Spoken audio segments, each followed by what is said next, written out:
Now the next sutta is 4.5.50. This is also quite an important sutta. Monks, there are these 4 stains of moon and sun, stained by which stains moon and sun burn not, shine not, blaze not. What are the 4? Cloud, monks, is a stain of moon and sun. Fog, smoke and dust. Rahu, monks, is a stain of moon and sun, stained by which moon and sun burn not, shine not, blaze not. These are the 4 stains. I'll just stop here for a while. Here the Buddha is saying there are 4 things which block the moon and the sun from shining very brightly. What are the 4? The first one is cloud. If there's too much cloud, it will block the sun or the moon. The second one is fog. Third one is smoke and dust, like in KL city now with the all this smoke and dust around. And then Rahu. Who is Rahu? Rahu is one of the Asura kings, and he's supposed to be one of the largest devas, very huge Asura king. And sometimes there's a drawing of Rahu trying to swallow the moon. That shows how big Rahu is. So because Rahu is so big, when it goes in front of the moon, it can block the moon from outside. So it seems. So the Buddha continued. Just so, monks, there are 4 stains of recluses and Brahmins, stained by which some recluses and Brahmins burn not, shine not, blaze not. What for?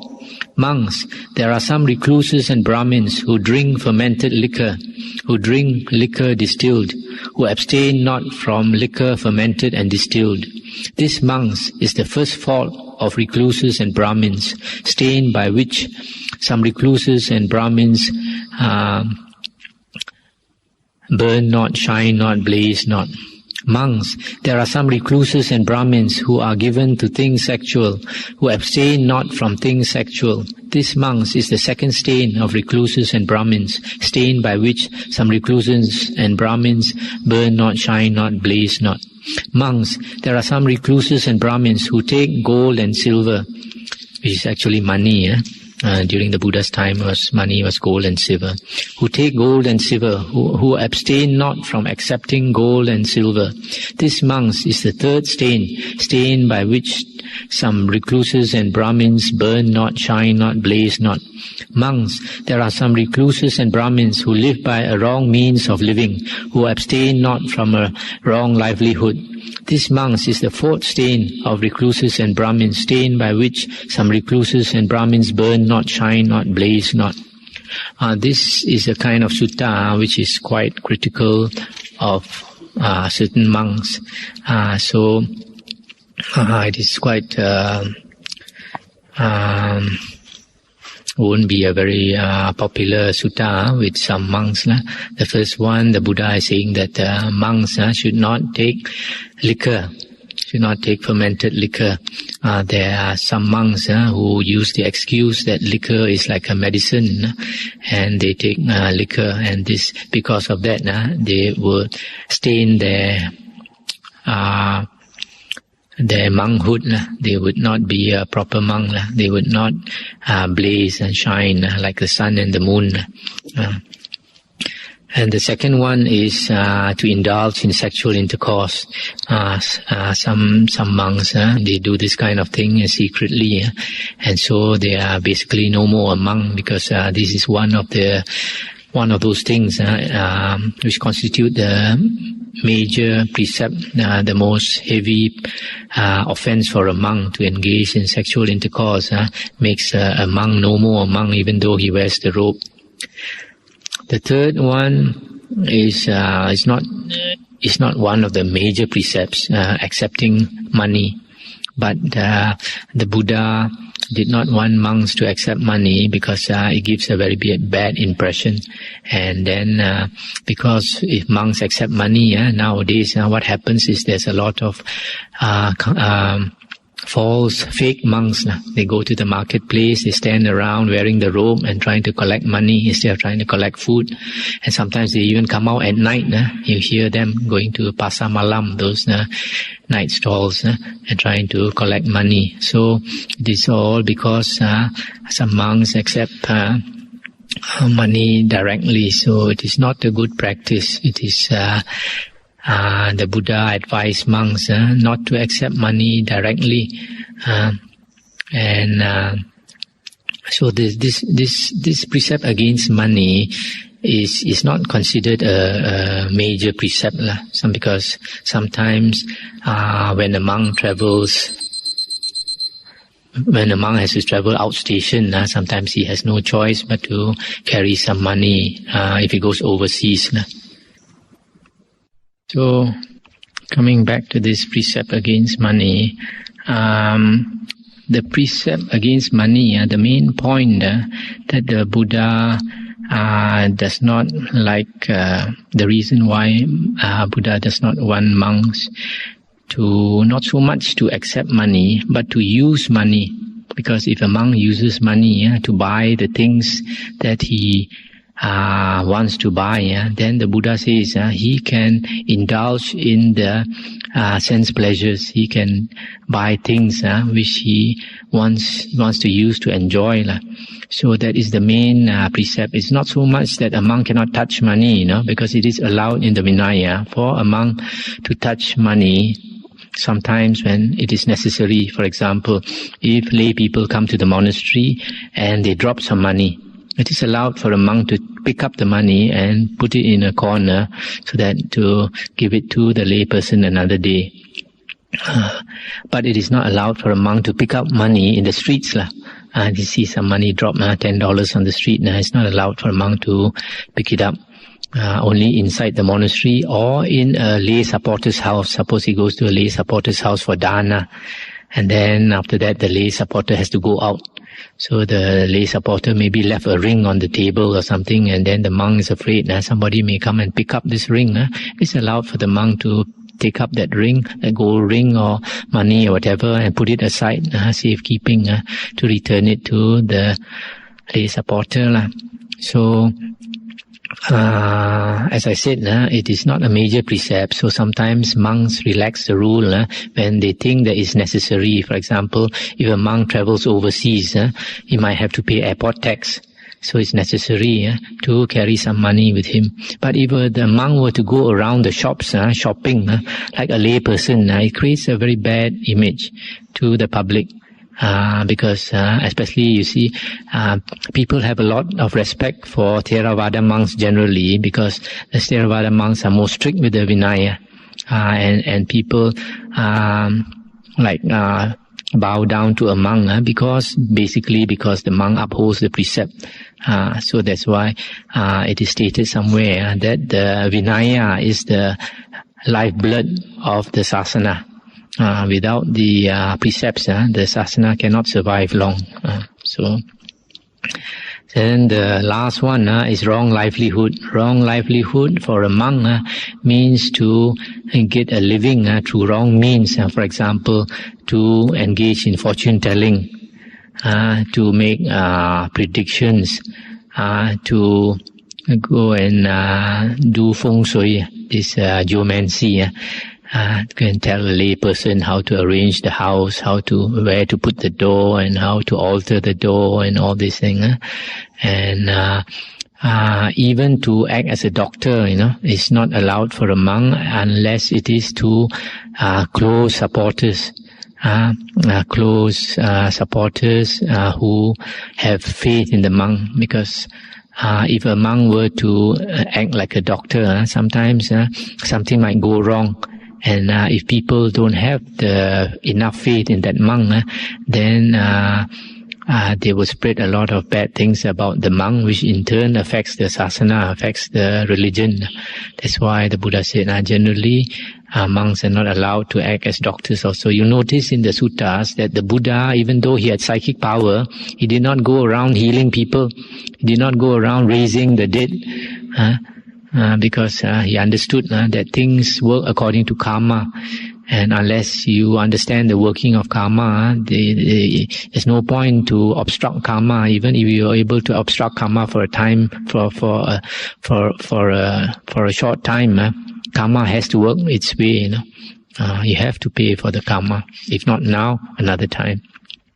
That's why you find sometimes some people, they have problems. They go to some medicine man or to somebody or other trying to get a cure, and sometimes they do get a temporary cure. Later, that sickness comes back again, because sometimes the sickness is due to karma. So the next sutta is 4.6.51. The Buddha said, "Monks, there are these 4 floods of merit, floods of things profitable, bringing happiness, giving the best things, whose fruit is happiness, leading to the heaven world, leading to what is dear, delightful and pleasant, to profit and happiness. What are the 4? To him, monks, who is the giver of a robe, using which a monk is able to attain and abide in unbounded concentration of mind. To him comes a flood of merit, a flood of things profitable, bringing happiness. To him, monks, who is the giver of alms food, using which a monk is able to attain and abide in unbounded concentration of mind. To him comes a flood of merit, a flood of things profitable, bringing happiness. To him, monks, who is the giver of lodging, using which a monk is able to attain and abide in unbounded concentration of mind. To him comes a flood of merit, a flood of things profitable, bringing happiness. To him, monks, who is the giver of requisites and medicines for use in sickness, using which a monk is able to attain and abide in unbounded concentration of mind. To him comes a flood of merit, a flood of things profitable, bringing happiness, giving the best things, whose fruit is happiness, leading to the heaven world, leading to what is dear, delightful and pleasant, to profit and happiness. These monks are the 4 floods of merit, floods of things profitable. Moreover, monks, if an Aryan disciple be possessed of these 4 floods of merit, floods of things profitable, it is no easy thing to take the measure of his merit, so as to say, such and such is the extent of the flood of merit, and so forth. No, it is to be reckoned as an incalculable, immeasurable, mighty mass of merit.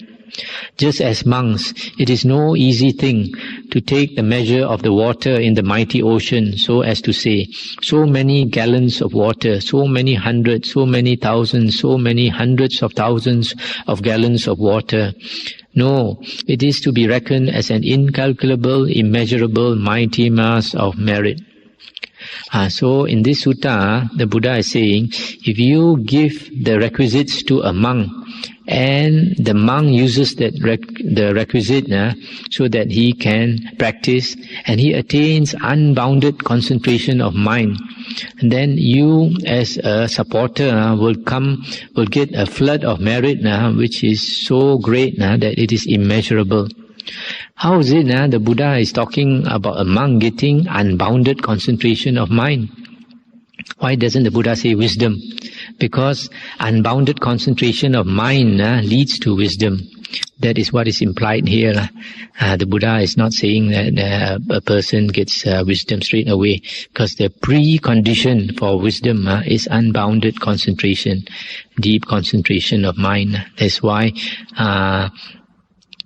concentration is always stressed by the Buddha. Elsewhere, later on we will see some other sutta where the Buddha said that the condition for wisdom is this deep concentration. Now we come to 4.6.55. On a certain occasion, the Exalted One was staying among the Bhaga near Crocodile Haunt at Besakala Grove in Antelope Park. Now in the morning, the Exalted One robed himself, and taking outer robe and bowl, set out for the dwelling of the house father, Nakula's father. On coming there, he sat down on a seat made ready.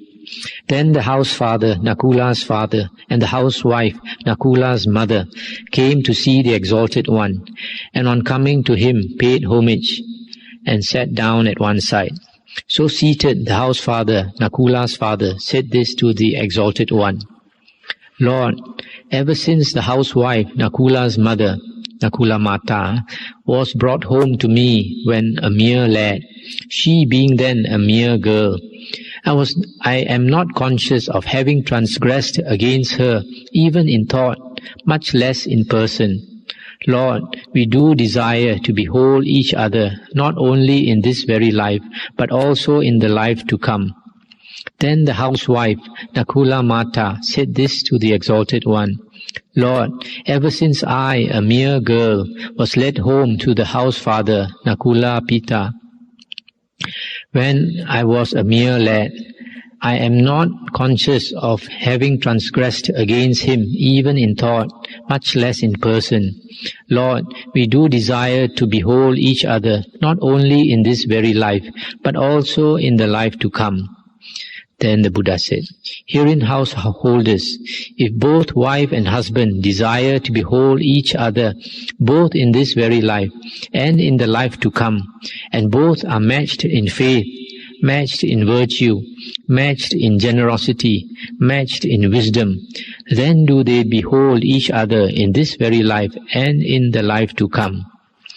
This is an interesting sutta for a lot of people.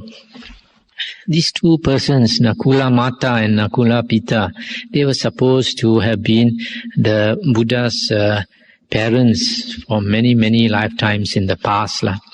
And they were a very perfect couple until very old.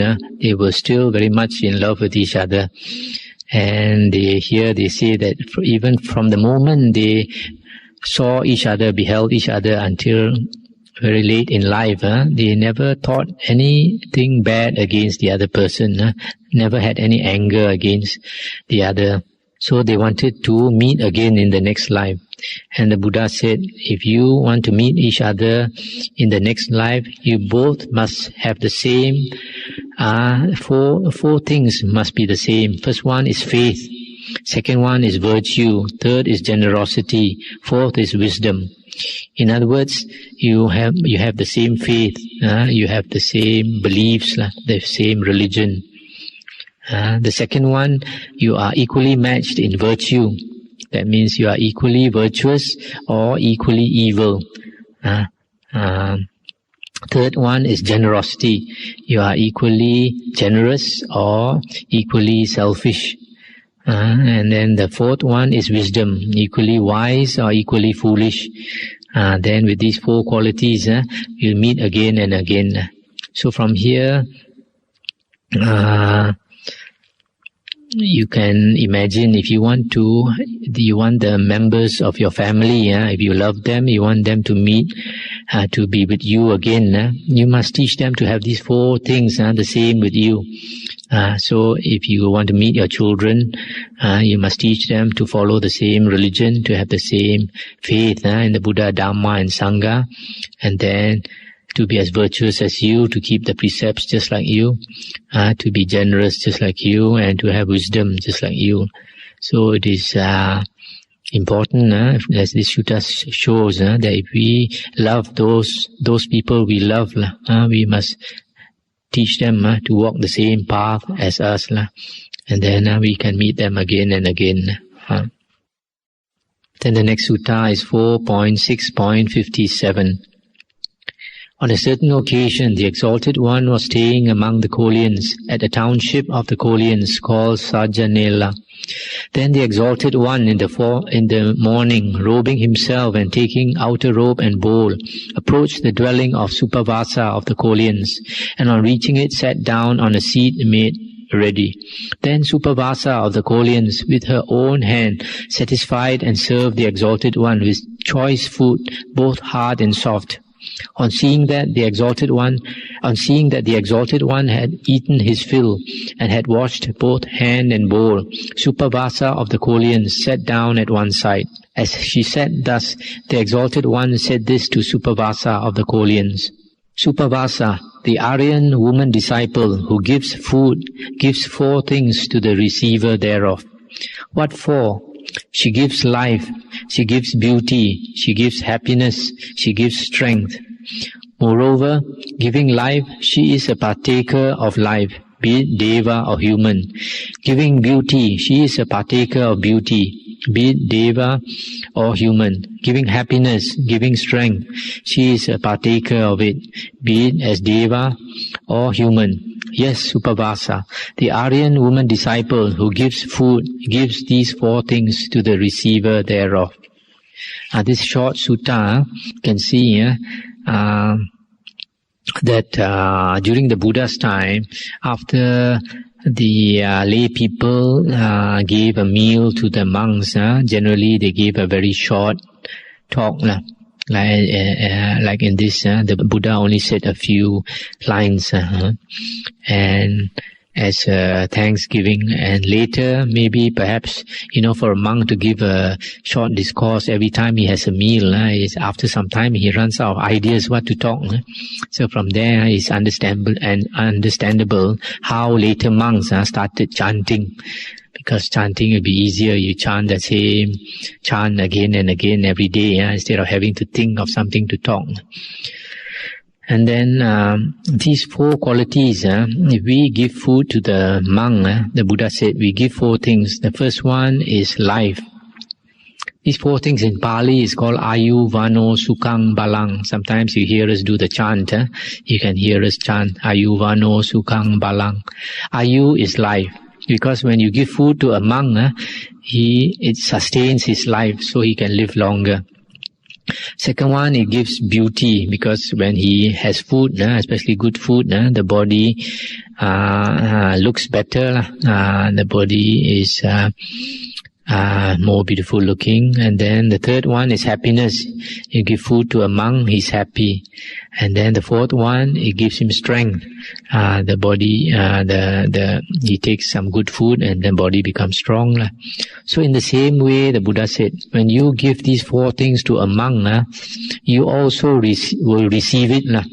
And you will receive it either in the human form or the deva form, or whatever place you are reborn, you would get these four things back.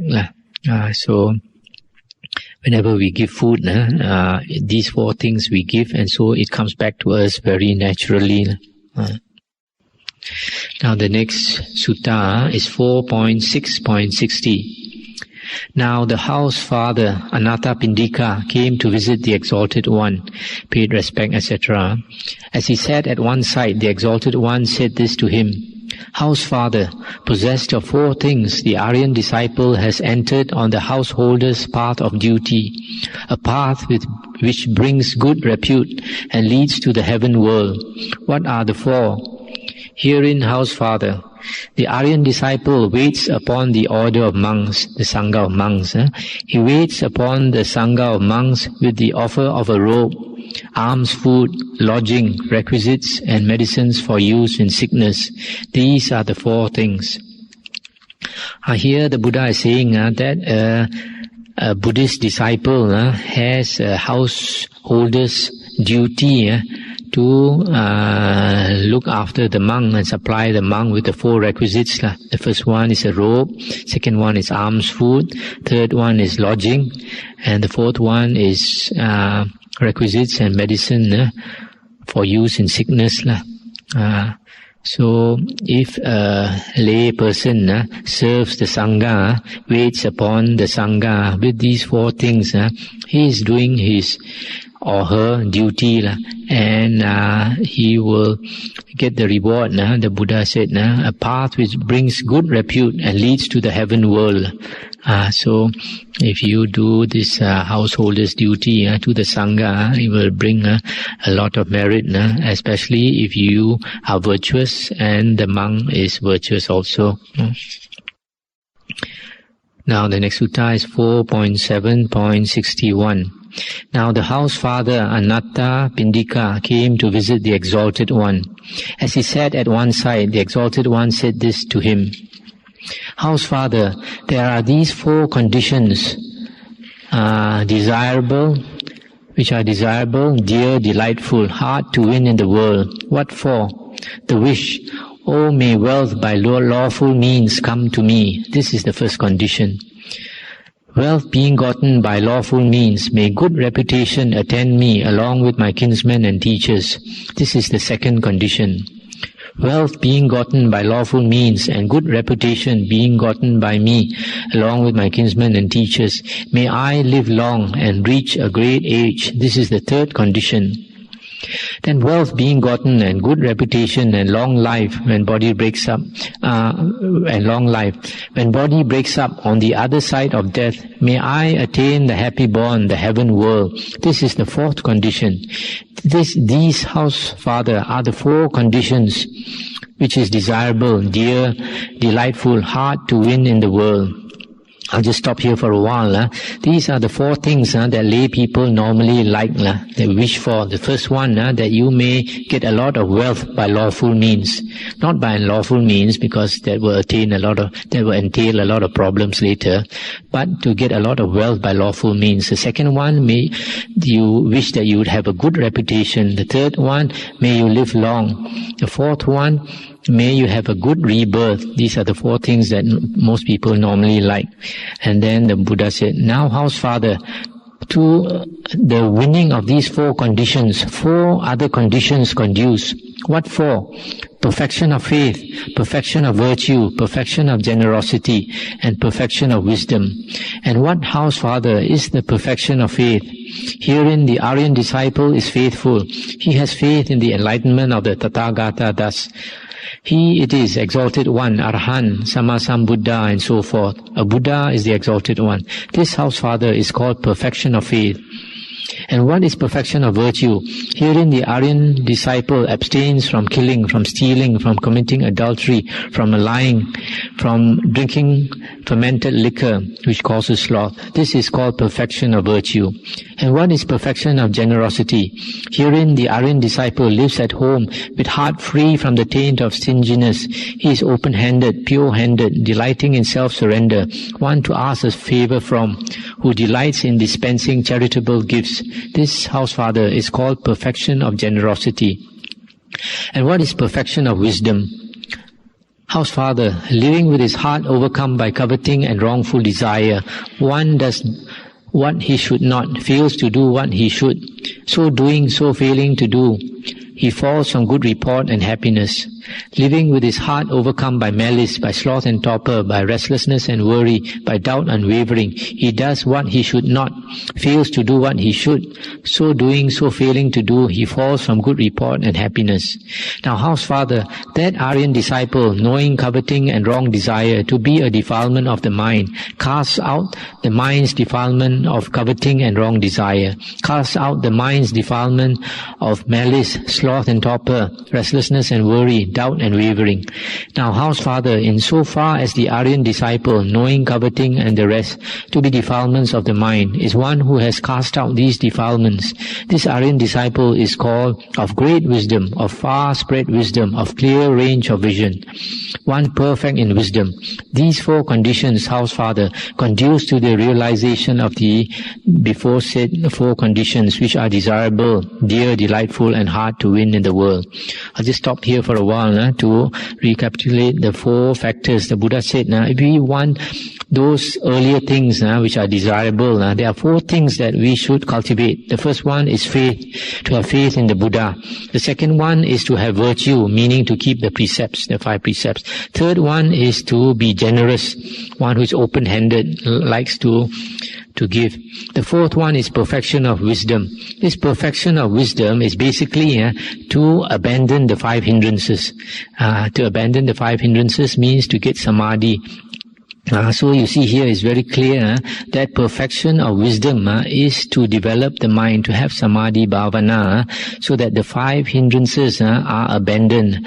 And the 5 hindrances are abandoned is mentioned elsewhere when we get one-pointedness of mind, when the jhana is attained, and then that is the condition for wisdom. Now to continue. Now, house father, that same Aryan disciple, with the wealth acquired by energetic striving, amassed by strength of arm, won by sweat, lawful and lawfully gotten, is the doer of 4 deeds. What are the 4? Herein, house father, with the wealth acquired by energetic striving and so forth, the Aryan disciple makes himself happy and cheerful. He is a contriver of perfect happiness, and makes his mother and father, his children and wife, his servants and workmen, his friends and comrades cheerful and happy. He is a contriver of perfect happiness. This house father is the first opportunity seized by him, turned to merit and fittingly made use of. Then again, house father, the Aryan disciple, with the wealth acquired by energetic striving, amassed by strength of arm, won by sweat, lawful and lawfully gotten. With that wealth, he makes himself secure against all misfortunes whatsoever, such as may happen by way of fire, water, the Raja, a robber, an ill-disposed person, or an expectant heir. He takes steps for his defense. He makes himself secure. This house father is the second opportunity seized by him, turned to merit, and fittingly made use of. Again, house father, with the wealth acquired by energetic striving, lawfully gotten, the Aryan disciple is a maker of the 5-fold offering, namely to relatives, to guests, to departed ghosts, to the Raja and to the Devas. This is the third opportunity seized by him, turned to merit and fittingly made use of. Then again, house father, with the wealth acquired by energetic striving, etc., the Aryan disciple offers a gift to all such recluses and Brahmins as abstain from sloth and negligence, who are bent on kindness and forbearance, who tame the oneself, calm the oneself, cool the oneself. To such he offers a gift which has the highest results, a gift heavenly, resulting in happiness and leading to heaven. This is the fourth opportunity seized by him, turned to merit, and fittingly made use of. So, house father, this same Aryan disciple, with the wealth acquired by energetic striving, lawfully gotten, etc., is a doer of these 4 deeds of merit. If the wealth of anyone be spent without these 4 deeds of merit, such wealth is called wealth that has failed to seize its opportunity, failed to win merit, unfittingly made use of. But house father, if the wealth of anyone be spent on these 4 deeds of merit, then it is called wealth that has seized its opportunity, turned to merit, and is fittingly made use of. That's the end of the sutta. Now, this is a very interesting sutta for lay people, especially. First, the Buddha is telling us the four things which everybody wants. Then, secondly, the Buddha is saying what are the conditions that you must practice to attain what you want in the world. Then, the third set of things is the Buddha is trying to tell us how to use your wealth when you have acquired wealth, because all the happiness that we get in the world is actually the use of our past merit, because of our past merit, now we have a good life. But if you keep on enjoying life, you are using up all your good karma. So it's very important to put back into your karma bank all the meritorious deeds. If you continue to do meritorious deeds, you are storing up the good karma in your karma bank. So the Buddha is telling us the first way to use your wealth in a skillful way so that you can get merit out of it is to make yourself happy. That means to enjoy life a bit, and all those around you, your mother and father, wife and children, servants and workmen, friends and relatives, etc. You try to make all those around you, including yourself, a bit happy. Second one, you must guard yourself against misfortunes. For example, fire, water, these two maybe nowadays is buying insurance or something. And then the Raja, that means you have to be careful. In those days, the Raja could seize your property. So sometimes you have to be nice to the Raja, buy him a present now and then. And then the robber, you have to take steps so that your house is not robbed. Maybe get guards or get dogs or something. And even an expectant heir, somebody wants to heir to your property, and some in those days they might kill kill that person and so that he can get the property. Then the third one is to make the fivefold offering to relatives, to guests, to the departed. Departed meaning you do some good deeds and you transfer merit to them. But it is mentioned elsewhere in some other sutta that they used to offer things to the departed and burn them.